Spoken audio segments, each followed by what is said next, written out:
Čuvanje djece. Mama i tata večeras izlaze van. Baka i djed će čuvati djecu. Bako, djede! Bakice, dedice. Zdravo, mališani moji. Zdravo! Pepa George u svoj krevet, brzo. Laku noć, mali moji praščići. Laku noć, lijepo spavajte. Laku noć, mama. Laku noć, tata. Ljepotančići mali. A sad brzo na spavanje. Da, mama. I budite dobri. Mama i tata izlaze večeras sami.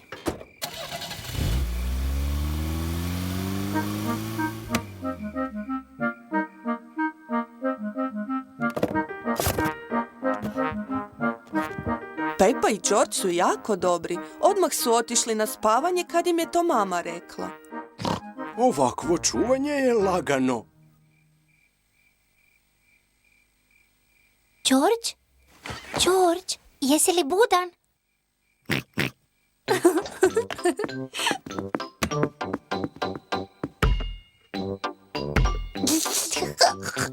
Šš.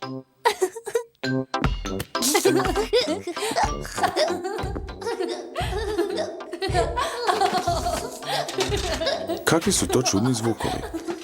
Mislim da bi trebali provjeriti mališane.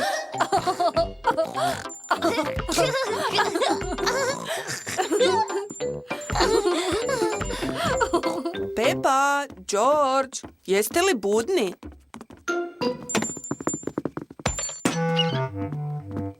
Samo ih pogledaj. Već davno su zaspali. Onda oni sigurno nisu proizveli tu čudnu buku.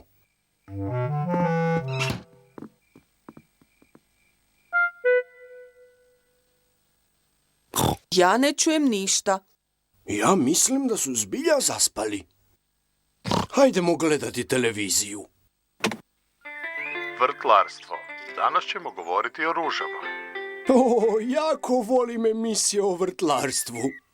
Ta vrsta ruže je osobito puna trnja. Da bi odstranili trnje, krenite odozgo, a zatim odstranite trnje i mladice koje počinju tjerati. Bakice? Pepa, George, trebali bi već spavati u krevetu. George i ja uopće nismo pospani. Možemo li s vama gledati TV? Pa, mislim da bi vas kratko gledanje TV-a moglo uspavati. Hurra! Islandska ruža je rijetkost među cvijećem i uzgajaju je samo najbolji znalci jer ona može uspijevati samo u određenim temperaturnim uvjetima. O, taj je program jako dosadan. Djedice, možemo li igrati onu igru kad nas bacaš u zrak i onda nas uhvatiš? Ok, ali svatko po jedan krug. Ui! O, postala si teža od zadnji put.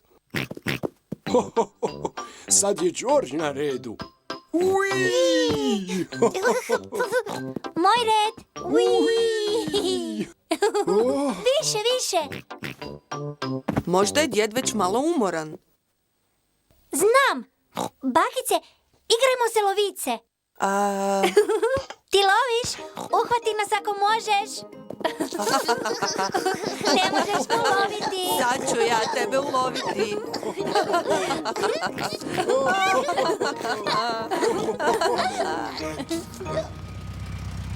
Mama i tata su se vratili kući. Nadam se da naši mališani spavaju. Halo, ima li koga? Naši mališani su zaspali, ali i veliki su također zaspali.